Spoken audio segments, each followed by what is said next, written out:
Today, we're unlocking this surprising truth. Leaders who rest well don't fall behind. They actually make sharper decisions, build stronger teams, and drive more sustainable growth. Guys, welcome back to the Innovation Room. I'm Tori here with my co-host Rhianon, and we are in the second part of our two-part episode talking all about how do we rest well in a grind-focused culture. If you didn't catch part one, be sure to go back and give that one a listen.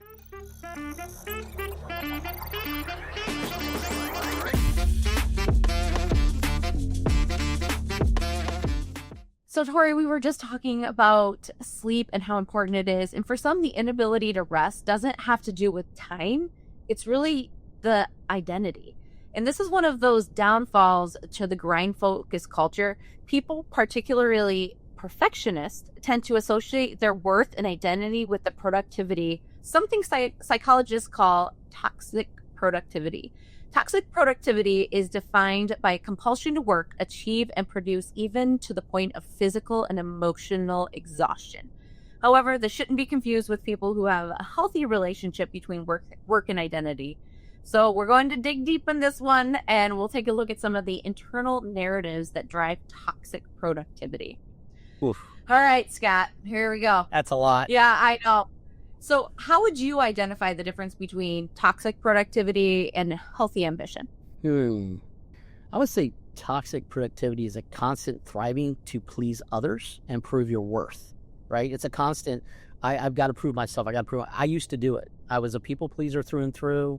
And it's like, I've got to prove myself. I've got to show the youngest of four, I've got to hustle more, right? It's just that was the way it was. I think healthy ambition is knowing the impact that you can have on others, right? You know yourself. You've taken time to really understand yourself, your abilities, you know that you can push yourself to a certain level in certain areas more than other people can, whatever that is, right? Your intellects and you think differently like I do or whatever. You know what those superpowers, so to speak, are. And you know you can impact other people and you know how to do it. And so you become very ambitious in doing that because you get fulfillment out of it, right? When we positively impact others and we get to see the impact, what does that do for our soul? We're like, this is awesome, right? I walked through the sign shop and they were having problems lighting this. So I used these LEDs that I represent and I was able to help them light it properly from all the experience I had in the sign industry, working with their people because they were smart too, but combining our heads and figuring it out. And they were so happy to be able to do that and walk out of there and go, yeah, all right, yep. Yeah, that's yeah, all right. You know, you kind of get that confidence and it builds up to the point because it's rooted in who you are and how you were designed, not what's expected of you and how you perform.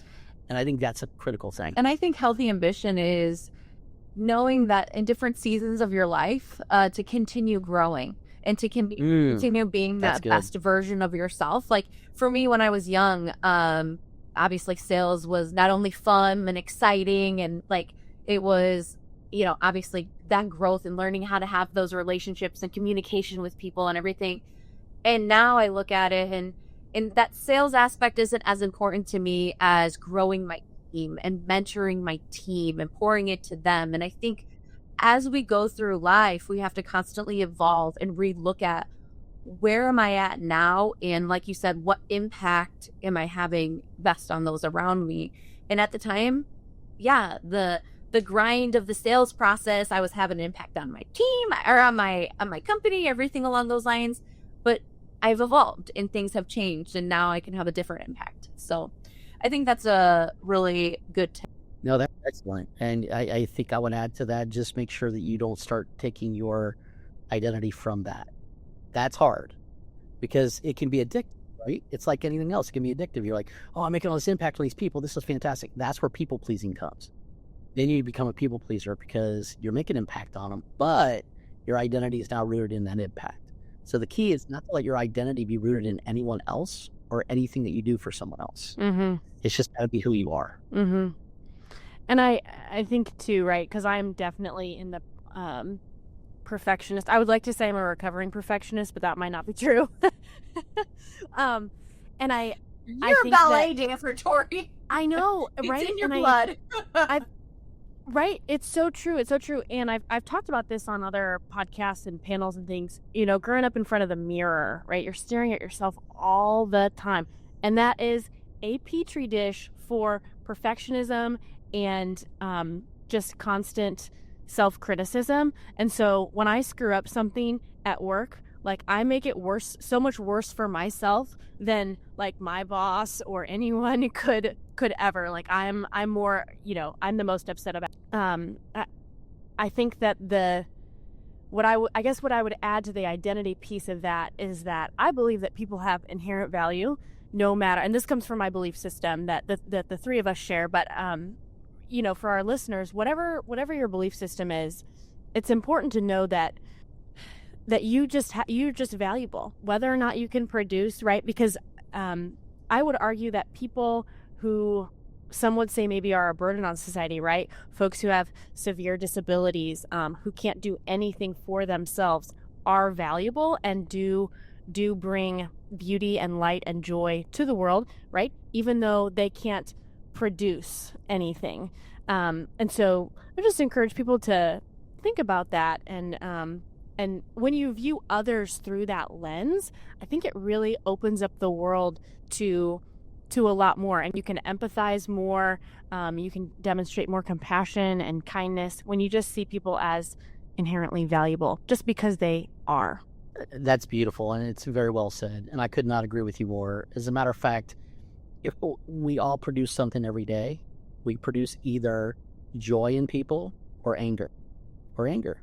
So how do we produce it? Well, we produce it by how we act and how we react. So we can either... there was this older woman the other day, stopped in the grocery store for my wife, grabbing something, and she's standing in line, and she looks back at me. She just tells she's just struggling. And I smiled and I said, "How are you today?" She goes, "I'm fine." I said, "How are you really today?" And she was like, "Well, I'm struggling," and blah, blah, blah. I said, "You know what?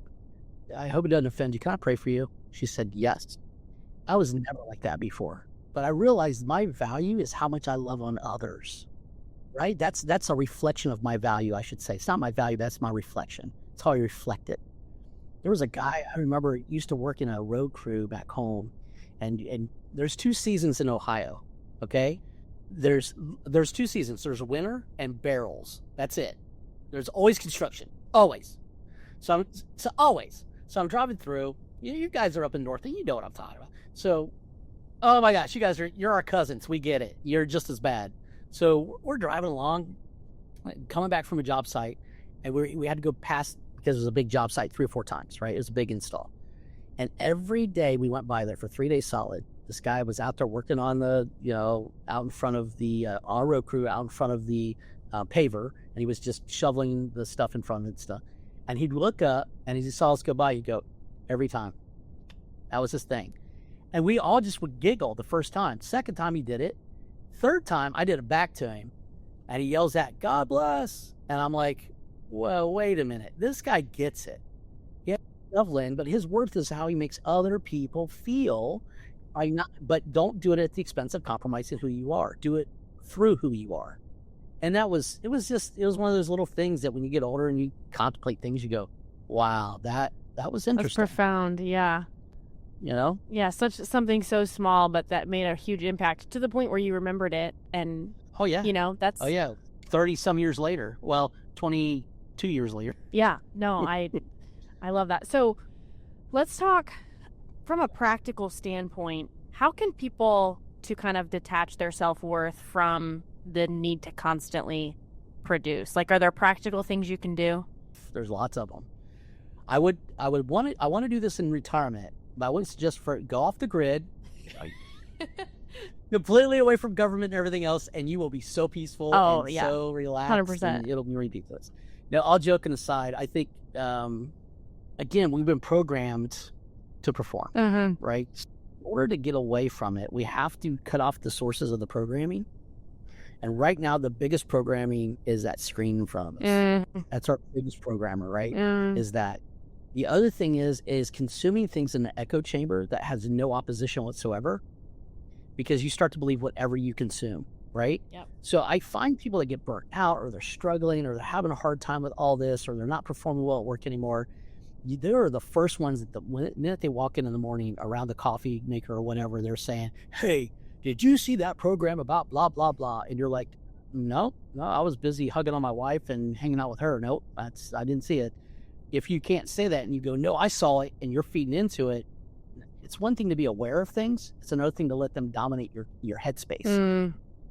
So clearing the headspace, going, like you said, going out in the woods, or for you, it might be putting on music and dancing with your husband. Yep. I don't know if you're married. Yes, I am. Yeah. Okay. So dancing with your husband, right? I took a shot there. I took a shot. Yes. So you, but putting on the music, dancing with your husband or whatever while you're making dinner, just those little moments that let you breathe, let your soul breathe, I think is key. But making space for that is so hard. Great book written a long time ago, 4 Hour Work Week. Get it, read it. It talks about making space. That's one of the things it talks about, right? So it talks about a lot of things, but you don't have to work as hard if you're ultra focused. I'm big on this. I've been doing this for about a year now, really honing my focus, and I'm amazed at what I can get done in a shorter time frame, and I'm no longer working 12, 15-hour days. And I'm starting to find, not balance, because balance is a joke. Let's just be honest. There's no people say that, but harmony. You can find harmony. That's the key, right? So it's just like a good music. You can find harmony, and sometimes you're down into the beat with the drums, and sometimes it's the piano. But there's harmony that flows between it all, and it makes music together. So your work and your home and your kids. I mean, people go, well, I don't know what my impact is, or I don't. And I work with a lot of companies and people outside of it, and they go, I don't know what my impact is. And I go, do you have kids?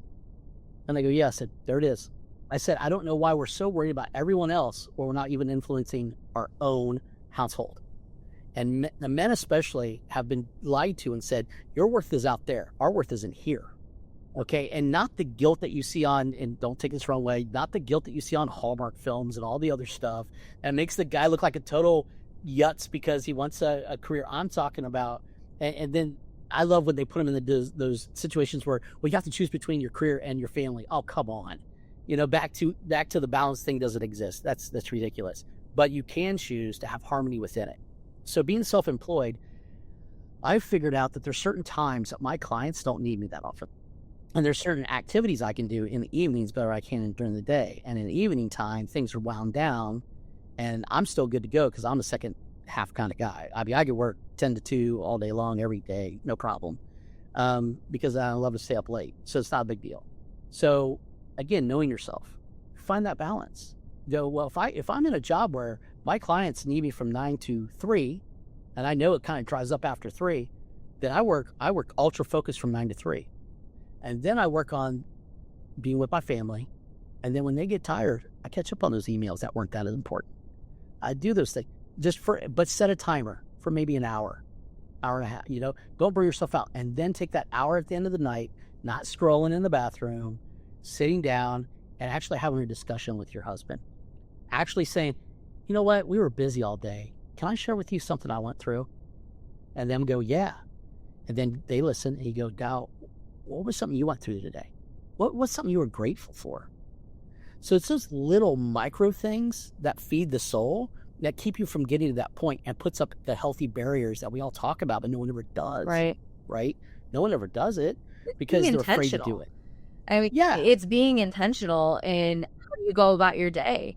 And sometimes, again, we get so stuck on the daily grind of, hey, everything we got to do. And then by the time the end of the day comes around, it's like, well, what did I get done? Honestly, because, you're doing 5,000 things at once and your brain is constantly, they say, I've shared this before too, but where men's brains are like straight railroad tracks and women's brains are like all over the place. And we talked about spaghetti. Spaghetti, yes. It's spaghetti. Literally, half the time, all I need to do is just kind of reach in when she lets me, and I grab a hold of one string of spaghetti, and I just try to straighten it out for her. Yeah, a little bit. Exactly. Just, there we go. There you go. You're good. Right. You're on track now. But you look at some of the other countries around the world, and yes, America was founded on, being one of the best countries and the grind and the freedom and what we can do. But have we taken that so far that we can't get back to the reality of what truly is important and what truly is valuable to us? And you look at other countries and maternity leave is valuable. Some other have a year maternity leave, paternal leave. Then you have others that have literally their siesta during the day. Everything goes down at work. It's siesta time. They enjoy an hour and a half lunch with their coworkers while they sip on a glass of wine here and there. They are enjoying life and what was given to us before we're 80 years old and we barely can move, and now it's time to enjoy life. You know what I mean? Like, we're letting it pass us you've by. made the statement several times about us being founded on grind. I don't think we were. I really don't. I really do not. I think we were founded on innovation and the drive to invent and create and use our hands and come up with new things and ways to serve people and ways to profit from serving people. Of course, that's a natural part of it. I think the grind was created for the people that work in the factories. Because if we can keep them grinding long enough, we make more money. We haven't even been in capitalism. This is another rabbit hole, let's be careful, but we haven't even been in capitalism since probably the 1960s. We've been in corporatism. So corporatism is when big corporations and the government get together and go, we know better. Because we're smart, we know better. And we have the resources, and we're going to dictate to everyone else. It's an oligarchy without it being an oligarchy. We've been in that a long time. That's where the grind was born. Because think about 50s and 60s, still pretty darn good. So my dad remembers in the 70s, early 70s, during the gas crisis, watching a tanker pull up to a empty gas station and dump his tanks in it to create the crisis. So I know this sounds kind of conspiratorial, but if you really think about it, when you have these experiences and you know people had them that you trust, and you validated those experiences, there's always going to be a thirst for humans to dominate other humans.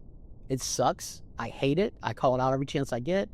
But it's just part of the fall of the human nature of that, right? That's just part of it. It's our jobs to rise above it and to shine a light by how we treat one another and by how we go to market. So you can go to market in such a way it's truly serving that end user that you serve, that they actually want to know more about you as a person and you as a family man and you as how do you do it. And now you have an opportunity to help somebody else get some harmony in their life. And I think that's what's missing is we're so busy with the grind and going and going and going. But I would push back and say that grind wasn't born until about the 60s. I think ingenuity and innovation and all those things drove people. And there were some hard workers. And you hear the stories of, I worked till midnight. I worked 3 days in a row. I get it. But that was driven out of ambition, not the grind. That was driven out of a calling to create something bigger than themselves, not the grind. The grind came in after that. And then it became adopted. And it became propaganda that we all bought into. And then we have to grind or we're going to fall behind the Joneses. Remember keeping up with the Joneses? We're going to fall behind. Well, we do that in business all the time. Everyone's so worried about their competition. Be aware of it, but don't worry about it. Because when you base what you do off your competition, that means you have no vision for where you're going. And now you're reactive to the market. You're not leading the market. And there's a big difference, right? And I think we have a lot of that going on.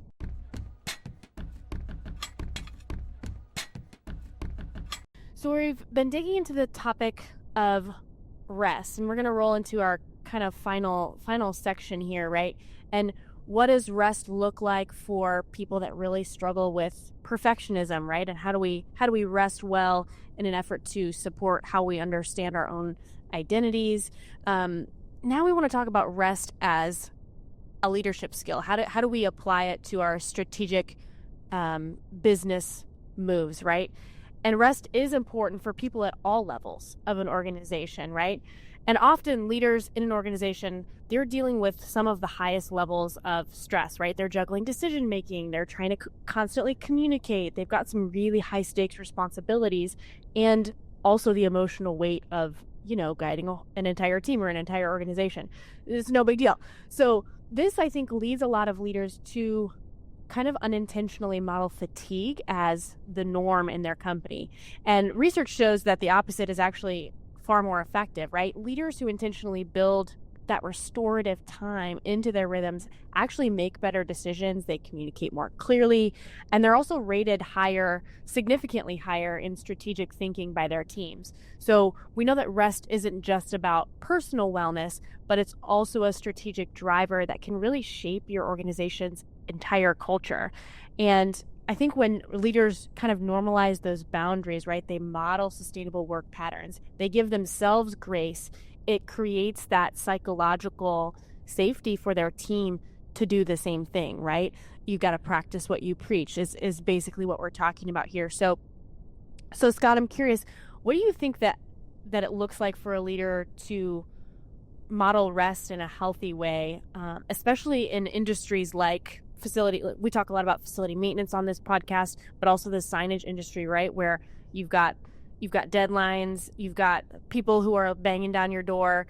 I know, Rhianon, you call yourselves the chaos coordinators because it's like, who's screaming the loudest? Who's got the biggest fire today that we need to put out, right? So how do you model rest in a healthy way when it seems like you can't get any downtime? Man, this is one that's really for my heart. I've been going down this path myself, and I've really reinvented Kōr as a whole and where we're going. And it really started with asking some, like I said, I came up with this process probably about 15 years ago. It became very solidified. 20 years ago, I kind of went on a journey to figure out there's got to be a better way to do things, right? And it always starts off with 3 questions. In every decision I make, okay, someone is calling me right now and it's about blah, blah, blah. Who does this serve? Well, this serves the end user that has to serve their customer because there's a deadline. So now that's high priority. Who does this serve over here? Well, this serves the company, but it isn't a priority and would be nice to have. So it's back to that quadrant, have to have, nice to have, must haves. That whole quadrant thing actually works to some degree. The problem is it's really complex. So you have to have a simple lens in order to view things and understand this is where I add value and where the company does and where I don't. And as a leader, you've got to articulate that in such a way, who we serve as a brand, who we serve, why they need to be served or still need to be served, and then, why us? Then finally, how do we do it? Right? And you let your people help you figure out how. Problem is, most of us as owners, we start with how. There's this problem. Here's a problem. How am I going to fix it? Here's another problem. How am I going to fix it? Not, here's a problem. Why does it need to be fixed? See how you modify that lens? Why does this need to be fixed? Does it need to be fixed right now? And why am I the guy to do it? Oh, I'm not. I've got a great team member that can do that. Their strength is that, not mine. So flattening organizations to some degree to where it's now according to strengths and be able to say that person's great at this. Let's let them take the lead on this one. Not a title, right? Not a title that dictates everything. We've gotten so big on titles that dictate everything. It drives me insane. The fact that I have to have on my business card drives me nuts. No. Do you have one of those funny ones on there? Like, well, I did. I used to have like growthologist or, Samoria. And someone asked me, what does Samoria mean? I said, but Samoria damn business, that kind of thing. So they're like, yes. So yes, I went through all it because I'm that weird creative guy. So yes, I've done all of them. But at the end of the day, they see you through the lens of their need. I mean, so think about that for a minute. Your kids need to see you as mom right now. That's the lens of their need. Your husband, depending on the moment, either sees you as a caregiver for the children, a caregiver for him, or a partner through the lens of the need. So everyone always sees you through the lens of their need. My sister still sees me as the 60-year-old punk that drove her nuts. But she has a flower shop. So whenever it's a sign question, all of a sudden I'm the sign guy, right? So you always see everyone through the lens of your need. And that is the issue, is that if you have a lens of need and you're being seen that way, but that really doesn't reflect who you are, you've got to have the wherewithal and the understanding of your group and your team to be able to get to the right person that does meet that need, that's designed, that's focused on meeting that need.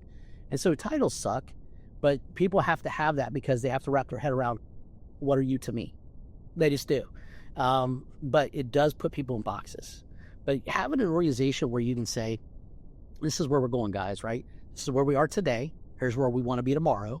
Here's who we serve. And you have that kind of detailed out, but it doesn't have to be some crazy document. I've helped companies put this together, and I mean, it's literally 3 pages long, and they run their whole company off of it.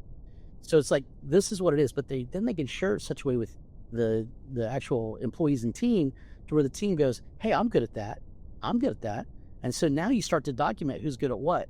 Now the role of the leader goes from having to handle it all, figure it all out, or, well, I've got good people for this, but I don't have good people for that. Well, now you understand all of your people have some talents that you can utilize to becoming a leadership or a servitude-focused leader that allows you to then go, what do you need to maximize your ability to meet this need of our customer? What do you need as far as technology to make sure you're all on the same page so you can be cohesive? What do you need? Now the owner can be more of a servant that's serving their people because he knows his people serve properly and trained up right and the right tools. And you talked about AI earlier. I've done such a deep dive on that. And I'll tell you, I'm using it like crazy right now. And as a creative, I dug my heels in and went, nope, take somebody go, no. But it's no different than the science industry going with the hand painters. Oh, vinyl cutters, we're screwed. We're out. And the ones that never embraced it, were out. The ones that embraced it took off. And then digital printing came along. Heck, they even call like cut vinyl now or partial wraps spot graphics, which is hysterical to me. Such marketing, right? I'm like, spot graphics, it's cut vinyl. What are you talking about? But because it doesn't cover the whole thing, it's spot graphics. But everything goes through a cycle. Everything has a shelf life. We have a shelf life. The minute we're born, right? We have a shelf life. And I think that's the thing we don't understand is we're here for just a time. What impact are we going to have and what experiences are we going to create and have that make it worth it? They're not always going to be great experiences. They can be very difficult experiences. Are they worth it? Because anybody that's ever started a company will say, it was worth it. If they're started the right company for the right reasons. They will always say that. I think that it's all about just being very intentional. We've become so reactive in our world. We react to everything. There's a post. I'm got to get out of here. It's like, really? You're going to take 35 minutes that you could have been getting a hug from your husband or your wife or hanging out with your son playing a video game to respond to some idiot that literally took an opinion of an opinion of an opinion and gave another opinion on it. Who lives across the country. You'll never see it's not even there. It's not. What are you doing? So but that's what we do. We're reactive. Business owners, it blows my mind when I ask those three questions: who do you serve? Why do they still need to be served? Why do they need to be served? And then why you? They struggle. It blows my mind. They can't answer it. And it takes me pushing back harder to help them because they can't answer those questions. And that is, I think, where it begins. Until you can answer those questions and then trust your team to figure out the how with you, right? Because the how is always going to evolve. It just is, according to partnerships, things like that. And who you serve might evolve because all of a sudden now you have new capabilities that you didn't have before in the YU. So now you can match it up to more people you can serve, right? So those things evolve, and just having that lens to be able to look through it and guide your decisions, some stringent lineal, business plan that's 22 pages long that you get financing with and you put it on the shelf. It's like you got to have something you can move really fast. And so most owners don't want to take time to just create that lens. But once they do, you can maintain it easily and you make great decisions quickly, and it helps you to trust your employees. Now your employees aren't as burnout because now you trust them. Right? They're empowered to lean towards their strengths, exactly, not their weakness. Well, and I think when you get to use your strengths, it doesn't matter if it's in the workplace, if you're volunteering, if it's at home in a role that you serve in your family. When you're doing something, it's always great to do things that you're good at, right? Everybody loves to do things that they're good at. I don't like to try new things because I have a really good friend who loves rock climbing, and I have the upper body strength of a ballerina, which means that I have nothing at all, mostly, right? And she's like, you want to go rock climbing? And I'm like, actually, I really don't. And the reason I don't want to go is 95% because I know that I would be terrible at it, right? So people now, that's probably an entire other conversation of it's good to also challenge ourselves. But the point being, people love to do the things that they're good at. And so if your team gets to use their gifts, then their work becomes life-giving and not life-sucking, So this takes me a little side note. I'll bring it back around, I promise. Okay. This is my AD. You've seen my ADD in action this whole time. So just bear with me. Yeah. I will promise you I'll bring it back around eventually. Okay. So my son says, Dad, do dogs go to heaven? Because our dog's aging, right? And it's really my daughter's dog. And we just have a feeling once she goes off to college, she's 13, 14 years old.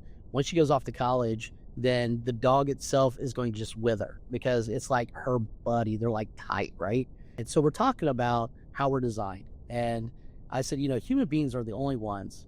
So my daughter, of course, chimes in being the brainiac and goes, yes, we're the only ones that have to learn all this stuff and be programmed like a computer. The minute a gazelle comes out, it knows it has to run, it's going to get eaten. So it's just, I'm like, really? It's, she's talking this high level. I'm like, really? Thanks a lot there, chick. So then I had to go in and explain that to him. So then we come back around and I go, but here's what you got to think about. You have to think about the fact that we are the only creatures on this planet that literally have the capacity to never stop learning and adapt to new things.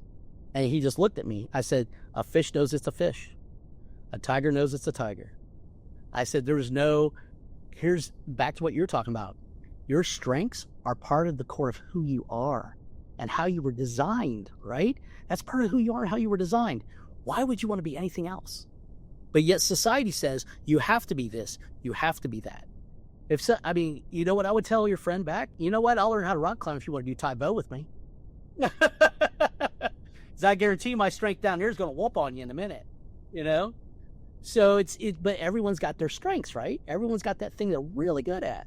And it's like, I agree with you. People come alive. In the religious community, we call it the calling, right? You've stepped into your calling. When you step into your calling, all of a sudden your soul's fed, your mind's fed, your body's fed, everything's fed because you're going, this feels right. This is where I'm supposed to be. And sometimes you have to be in that wilderness a while to gain all those skill sets. So when it's time to step into it, you're fully in and you have everything you need to magnify it to the massive level. But back to what you were talking about with the kids, they don't want to take time to learn the skill set. They want everything now. And it's like, once you understand the journey, if I could go back and tell my 20-something, you got me on a soapbox. Sorry, I'm wound up. So if I could go back and tell my 20-something, I'd say, listen, pal, stop striving for all this crap, okay? Go out and have as many positive experiences as you can have in this world. And when you pop your head up at 28, you'll finally figure out where you might want to go. And when you pop your head back up at 35, you'll know firmly who you are, what you're about, what you're capable of, and then you can build something that really matters. Stop making these starts and stops. Stop making these misdirections. Stop living for other people. Be intentional in who you are and how you were built.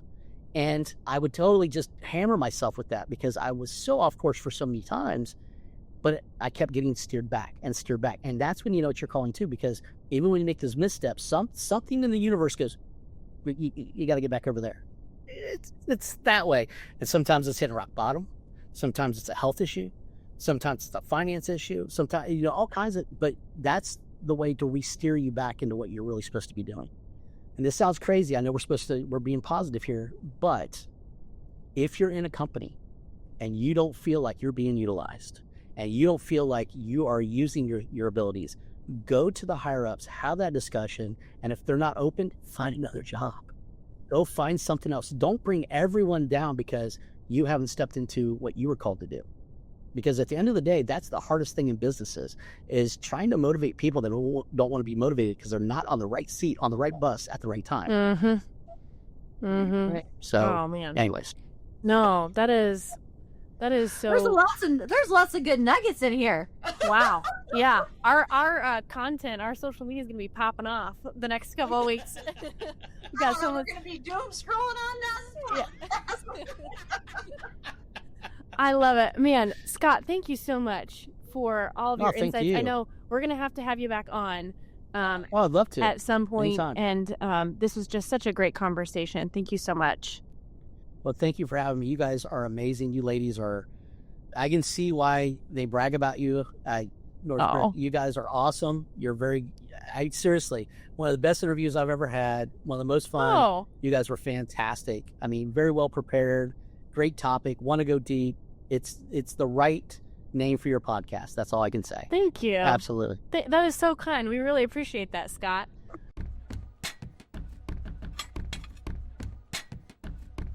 All right, Rhi, another great episode. Thanks, Scott, again so much for being on with us. Just blown away by the amount of information and just wisdom that he had to share with us. Rhi, from this part of our conversation, what would you say is your key takeaway? Again, it's hard to choose. Once again, as I sat and thought about it, I think one thing, just to simplify it, is in order to rest and really take that time, we really have to be intentional. We cannot just go about the daily grind and our normal routine. We need to be intentional about what specific things create rest in our lives. And it is different for everyone. I think one thing that was really great that he mentioned is we're always trying to find that work-life balance. And what is balance? What is balance? It's never going to be the same. It's always going to be, there's a certain part of your life or a certain person in your life that needs more versus work. That's that tug and pull constantly. And so instead of balance, he talked about harmony. And I think that was really powerful. And a really great way to think about that is try to have harmony in your soul and in the different activities in your day and the different people that you impact versus that balance. Because if you're always striving for balance, you're never going to get it. It's so true. It's so true. It's a great way to kind of reframe that conversation. And I think it goes hand in hand with what I would say is my kind of key takeaway from this episode, which is that finding your calling is so important. I remember a number of years ago, my grandmother, she's not as mobile as she used to be, so she had to have a chairlift installed in her home. And the guy that came to install it, he was so good with her and did his work well and quickly, and then helped show her how to do it. And he made a huge difference in an experience for my grandmother that was, I wouldn't call it traumatizing, but it was very difficult for her. It's a recognizing that she doesn't have the same ability that she used to. And he just was so gracious in that interaction. And we all walked away from that and said, wow, like that man has found his calling. He installs chairlifts. Okay. But he found his calling. And I wouldn't necessarily say that I'm a believer that your work has to be your calling or has to be the only facet of your calling, but that if you can find that, and you, like Scott was saying, every couple of years, like stick your head above the water and say, like, is, what direction am I heading, or where am I supposed to be going that I might not actually be on the path right now. I think is such a valuable way of understanding how do we serve people as leaders, how do we serve people well, as just fellow teammates, how do we serve people well, right? And all those things, when you're thinking about it in a larger perspective, really do help shape and make easier some of those other things that can kind of weigh us down, the detail work. So it just so many great things from this episode. Thanks again to Scott. Just fantastic. Absolutely. And when you're truly doing on a daily, and again, it doesn't necessarily have to be work, but what your innate gifts are and what the core of your true gifts as a person are has the biggest impact on those around you.